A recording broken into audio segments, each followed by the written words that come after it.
بسم اللہ الرحمن الرحیم۔ السلام علیکم ناظرین، آج میں آپ کے سامنے پرویز مشرف کے بارے میں ویڈیو لے کر حاضر ہوا ہوں۔ آج کی اس ویڈیو میں آپ کو پرویز مشرف کے بارے میں ایسے فیکٹس بتاؤں گا کہ آپ سن کر حیران رہ جائیں گے۔ پرویز مشرف 11 اگست 1943 میں نئی دہلی بھارت میں پیدا ہوئے۔ پاکستانی فوجی افسر جنہوں نے 1999 میں ایک بغاوت کے ذریعے اقتدار سنبھالا۔ وہ 2001 سے 2008 تک پاکستان کے صدر رہے۔ مشرف 1947 میں اپنے خاندان کے ساتھ نئی دہلی سے کراچی منتقل ہوئے جب پاکستان ہندوستان سے الگ ہوا تھا۔ کیریئر ڈپلومیٹ کا بیٹا، وہ 1949 سے 1956 کے دوران ترکی میں رہا۔ 1964 میں فوج میں شمولیت اختیار کی۔ کوئٹہ کے army commander and staff college سے گریجویشن کیا اور لندن کے Royal college of defence studies میں تعلیم حاصل کی۔ انہوں نے آرٹلری، انفینٹری اور کمانڈو یونٹس میں متعدد تقرریاں کی اور کوئٹہ کے سٹاف کالج اور نیشنل ڈیفنس کالج کے وار ونگ میں بھی پڑھایا۔ انہوں نے پاکستان کی 1965 اور 1971 کی جنگیں بھارت کے ساتھ لڑیں۔ وزیر اعظم نواز شریف نے اکتوبر 1998 میں انہیں مسلح افواج کا سربراہ مقرر کیا تھا۔ خیال کیا جاتا ہے کہ 1999 کے موسم گرما میں متنازع کشمیر کے ہندوستان کے زیر انتظام حصے پر حملے میں مشرف نے کلیدی کردار ادا کیا تھا۔ بین الاقوامی دباؤ کے تحت شریف نے بعد میں حکم دیا پاکستانیوں کے زیر کنٹرول علاقے میں فوجیوں کو واپس لے جانا، ایک ایسا اقدام جس نے فوج کو ناراض کیا تھا۔ 12 اکتوبر 1999 کو جب مشرف ملک سے باہر تھے، شریف نے انہیں برطرف کر دیا اور مشرف کو گھر لے جانے والے طیارے کو کراچی ایئرپورٹ پر اترنے سے روکنے کی کوشش کی۔ تاہم مسلح افواج نے ہوائی اڈے اور دیگر سرکاری تنصیبات کا کنٹرول سنبھال لیا اور شریف کو معزول کر دیا، جس سے مشرف کے لیے فوجی حکومت کا سربراہ بننے کی راہ ہموار ہوئی۔ اگرچہ انہیں عام طور پر اعتدال پسند خیالات کا حامل سمجھا جاتا تھا اور انہوں نے بالآخر سویلین حکمرانی میں واپسی کا وعدہ کیا تھا۔ مشرف نے آئین کو معطل کر دیا اور پارلیمنٹ کو تحلیل کر دیا۔ اس نے تشکیل دیا پاکستان کو عبوری طور پر چلانے کے لیے سویلین اور فوجی مقررین پر مشتمل قومی سلامتی کونسل۔ 2001 کے اوائل میں انہوں نے صدارت کا عہدہ سنبھالا اور بعد میں کشمیر کے علاقے پر ہندوستان کے ساتھ ایک معاہدے پر بات چیت کرنے کی کوشش کی۔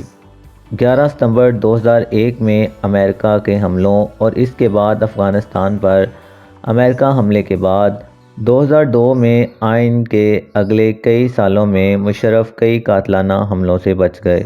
2003 کے آخر میں مقننہ کے بیشتر دفعات کی توثیق کر دی گئی تھی۔ 2007 میں مشرف نے صدارت کے لیے دوبارہ انتخابات کی کوشش کی، لیکن انہیں پاکستان کی سپریم کورٹ کی طرف سے مخالفت کا سامنا کرنا پڑا۔ بنیادی طور پر صدر اور فوج کے سربراہ دونوں کے طور پر بیک وقت خدمات انجام دینے کے معاملے پر عدالت نے چیف جسٹس کو معطل کرنے کی اور اس کی کوشش کو ناکام بنا دیا، اور اکتوبر میں اس نے مشرف کے دوبارہ انتخاب کے نتائج پارلیمنٹ کی طرف سے توثیق کی گئی۔ نومبر میں مشرف نے ہنگامی حالت کا اعلان کرنے کے لیے جواب دیا۔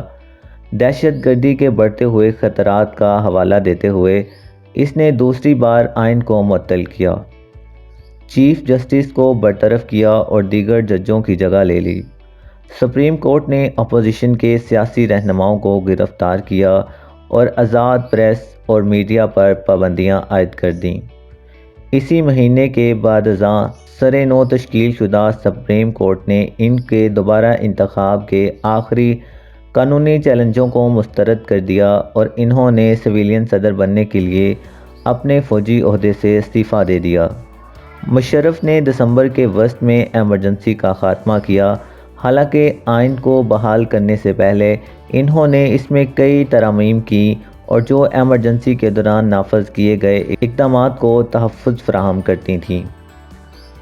فروری 2008 کے پارلیمانی انتخابات میں مشرف کی پارٹی کی خراب کارکردگی کو بڑے پیمانے پر صدر اور ان کی حکمرانی کو مسترد کرنے کے طور پر دکھایا گیا۔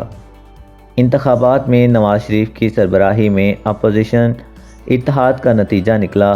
آصف علی زرداری سابق وزیر اعظم بینظیر بھٹو کی بیوہ، جنہیں دسمبر 2007 میں قتل کر دیا گیا تھا، سنگین آئینی خلاف ورزیوں کا حوالہ دیتے ہوئے حکومتی اتحاد اگست 2008 کے اوائل میں مشرف کے خلاف مواخذے کی کارروائی شروع کرنے کے لیے منتقل ہوا اور مواخذے کے الزامات کا سامنا کرنا پڑا۔ 18 اگست کو استعفیٰ دینے کا اعلان کیا۔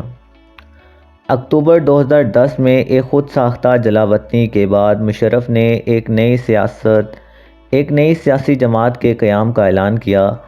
آل پاکستان مسلم لیگ اور 2013 کے قومی انتخابات کے لیے وقت پر پاکستان واپس آنے کا عزم کیا۔ اس نے مارچ 2013 میں ایسا کیا تھا، لیکن انتخابات میں کھڑے ہونے کی ان کی بولی کو مختلف قانونی اور سیاسی رکاوٹوں کا سامنا کرنا پڑا، بشمول صدر کے طور پر ان کے اقدامات کے حوالے سے کئی کھلی مجرمانہ تحقیقات۔ 18 اپریل کو ایک پاکستانی عدالت نے انہیں 2007 میں آئین کی معطلی کے حوالے سے جاری تحقیقات کی وجہ سے دوڑ میں شامل ہونے سے نااہل قرار دے دیا۔ اگلے ہی دن انہیں تفتیش سے شروع ہونے والے الزامات کا سامنا کرنے کے لیے گرفتار کر لیا گیا۔ اگست 2013 میں جب مشرف ابھی تک گھر میں نظر بند تھے، ان کے خلاف 2007 میں بھٹو کے قتل کے سلسلے میں قتل کے الزامات عائد کیے گئے تھے۔ مشرف کو 2016 میں دبئی میں علاج کے لیے ملک سے باہر جانے کی اجازت دے دی گئی تھی،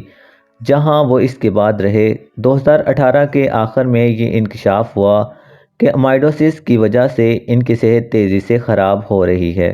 اسے 1 سال تک سنگین غداری کے الزام میں غیر حاضری میں سزا سنائی گئی اور اسے موت کی سزا بھی سنائی گئی تھی، حالانکہ اس کی صحت کی وجہ سے پاکستان واپسی کا کوئی امکان نہیں تھا۔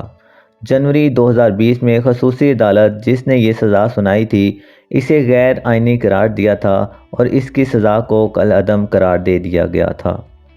پرویز مشرف کے بارے میں غلط اطلاعات دی جا رہی ہیں کہ ان کی وفات ہو چکی ہے، لیکن ابھی تک ایسی کوئی خبر سننے میں نہیں ملی۔ یہ تھی آج کی ہماری ویڈیو۔ اگلی ویڈیو کے لیے دوبارہ حاضر ہوں گے۔ اللہ حافظ۔